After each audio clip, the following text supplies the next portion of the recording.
يا أيها الذين آمنوا كتب عليكم الصيام كما كتب على الذين من قبلكم لعلكم تتقون. أعوذ بالله من الشيطان الرجيم. بسم الله الرحمن الرحيم.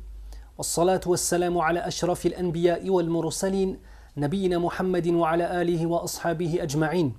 وأشهد أن لا إله إلا الله وحده لا شريك له وأشهد أن محمدا عبده ورسوله صلى الله عليه وسلم ثم أما بعد. Aujourd'hui, nous allons voir l'histoire d'un frère. C'est un frère qui, subhanallah, s'est levé le matin avant Salat al-Fajr avec l'intention de faire Salat al-Fajr à la mosquée. Il a mangé d'une façon raisonnable. Il est parti à la mosquée, il a prié. Il est rentré chez lui, il s'est reposé un petit peu. Puis il a passé toute sa journée en train de faire le siyam. Salat al-Dhuhr, à la mosquée, à l'heure. Salat al-Asr, Salat al-Maghrib, à la mosquée, il rentre chez lui, il mange. Sauf que Salat al-Isha, il ne la fait pas à la mosquée.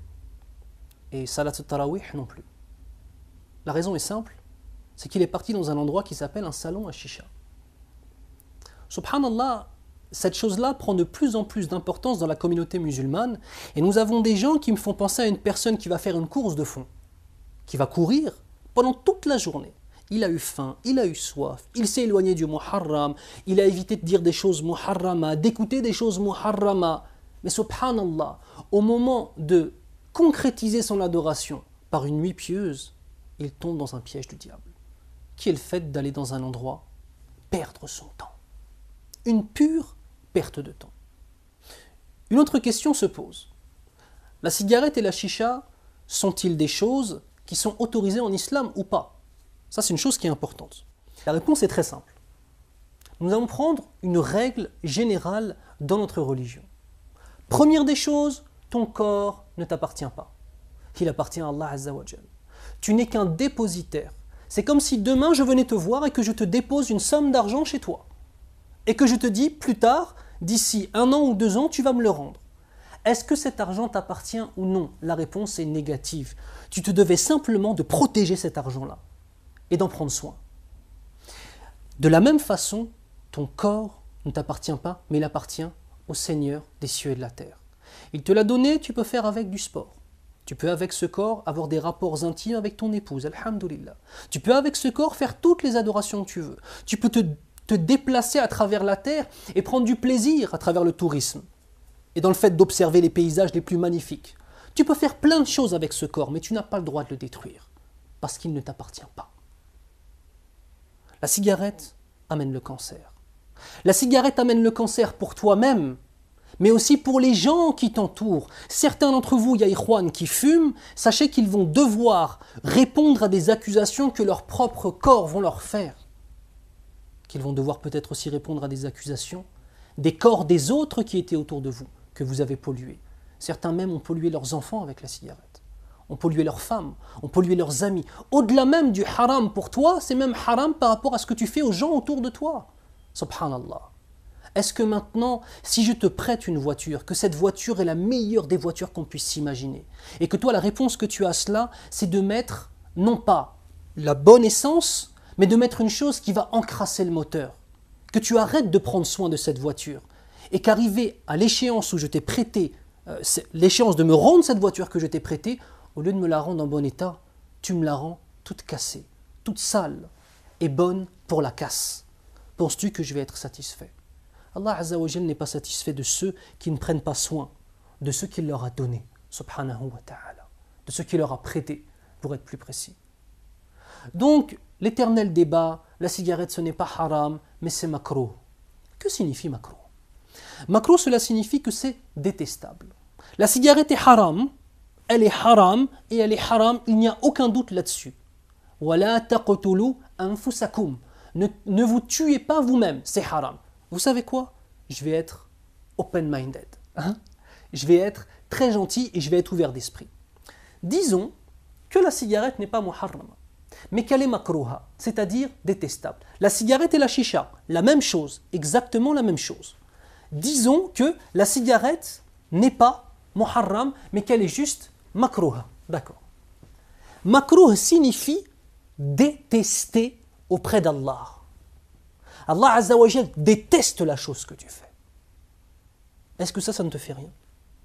Celui qui t'a donné la vie, celui qui préserve la santé de ton père, de ta mère, de tes enfants si tu es papa, de ta femme si tu es marié, de ton mari si toi tu es une femme et que tu es marié, celui qui préserve tout cela déteste cette action-là. Mais ça ne te fait rien de la faire. Une personne qui est pieuse, c'est une personne qui, lorsqu'elle entend le mot muharram, s'en éloigne immédiatement. Mais lorsqu'elle entend aussi le mot makrouh, détestable, elle s'en éloigne immédiatement. Car c'est une chose qui déplaît à Allah Azza wa Jal. Comment pourrions-nous faire des choses que Allah déteste et se sentir honnête avec notre Seigneur? Quatrième élément qui est très important, les salons de chicha. Ce sont des endroits où il y a de la musique. Et ce sont des endroits où il y a des hommes et des femmes mélangés. Il n'y a aucun doute là-dessus.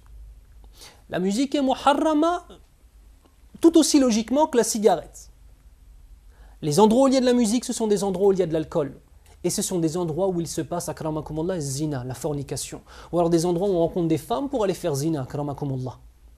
Je vais vous donner un hadith du prophète sallallahu alayhi wa sallam qui est un hadith authentique et qui, je l'espère, mettra un point final dans vos cœurs à la question: la musique est-elle autorisée en islam ou non? Hormis le fait que dans l'histoire de l'islam, le seul grand imam référence pour les musulmans qui ait autorisé la musique aux instruments accordés avant, soit Ibn Hazm, rahimahullah, 99% de tous les savants, de tous les imams de l'histoire l'ont rendu muharram. Revenons à ce hadith. Le prophète sallallahu alayhi wa sallam nous dit: La yakunanna qawmun min ummati yastahilluna al-hira wal-harira wal-khamra wal-ma'azifa. Il y aura, certes, avec certitude, un peuple appartenant à ma communauté, c'est-à-dire des musulmans, qui vont rendre halal. Écoutez bien dans quoi est-ce que le prophète sallallahu alayhi wa sallam noie la musique. Quels sont les éléments avec lesquels il noie la musique? Des gens qui vont rendre autorisé la fornication, akramakumullah, le fait d'avoir des relations avec une femme en dehors du mariage. Deuxièmement, la soie qui est interdite pour les hommes. Troisièmement, al-khamr, l'alcool. Ces trois choses sont extrêmement graves et sont muharrama. Et c'est ma'loum bid darura, le fait que zina soit interdite ainsi que l'alcool. Ma'loum bid darura, connu de toute personne qui dit la ilaha illallah Muhammadur Rasulullah sallallahu alayhi wa sallam. Le quatrième élément qui vient dans ce hadith, c'est lequel? Wal ma'azif. Al ma'azif, ce sont les instruments à cordes et à vent. Alors mon frère, ma sœur, hubban fillah, par amour pour vous uniquement. Et sachez que celui ou celle qui vient vous renseigner sur ce qui est aimé d'Allah et détesté d'Allah Azza wa Jal, il n'y a pas un meilleur compagnon que celui-ci ou que celle-là. Parce que c'est une personne qui t'aime. C'est une personne qui veut qu'au jour du jugement, tu rencontres Allah Azza wa Jal avec un minimum de péché ou même, incha'Allah, sans péché. Celui qui t'explique ce qui est haram et ce qui est halal, c'est une personne qui veut pour toi le paradis. Celle qui se tait sur ces choses-là, ce n'est pas ton ami, c'est soit ton ennemi, soit une personne qui est indifférente à ton sort après la vie. Car n'oublie pas, dans cette vie d'ici-bas, nous avons quoi? 70, 80, 90 ans maximum à passer. Mais l'au-delà, c'est l'éternité. Imagine-toi si peut-être le fait de fumer la chicha, Allah Azza wa Jal va t'enlever des degrés au paradis. Subhanallah. Imagine-toi cela. Imagine-toi si peut-être à cause de la cigarette, à cause de la chicha et à cause de la musique, Allah Azza wa Jal va t'empêcher d'accéder à des degrés extrêmement élevés du paradis. Imagine-toi cela. Tout ça pour avoir une chose qui détruit ta santé, qui met en exergue, qui développe tes passions et qui te met dans une perte de temps totale. Alors mon frère, ma sœur, la cigarette et la musique et la chicha sont muharram pendant le ramadan et en dehors du ramadan. Mais vous avez l'occasion de vous entraîner. Vous avez l'occasion de vous entraîner. Vous avez l'occasion aujourd'hui de délaisser pendant toute la journée, pendant 17 heures de siyam, la cigarette, la chicha et la musique. Bien évidemment que vos cœurs y sont attachés. Bien évidemment que vos corps y sont attachés. Mais encore plus évidemment, Allah Azza wa Jal doit être présent dans vos cœurs et vous devez être attaché à Allah d'une façon bien plus intense et bien plus forte. Et ce mois de Ramadan est l'occasion de délaisser ces choses-là. Et afin de ne jamais y revenir, Inch'Allah ta'ala. Je demande à Allah Azza wa Jal de faire en sorte que les paroles qui ont été dites soient des paroles qui rentrent dans vos cœurs, qui rentrent dans nos cœurs et qui aillent directement vers les actions, Inch'Allah ta'ala. Vous devez de mettre en application ce que vous avez trouvé comme étant une vérité absolue, Inch'Allah ta'ala. Subhanakallahumma wa bihamdik, ashhadu an la ilaha illa ant, astaghfiruka wa atubu ilayk. يا أيها الذين آمنوا كتب عليكم الصيام كما كتب على الذين من قبلكم لعلكم تتقون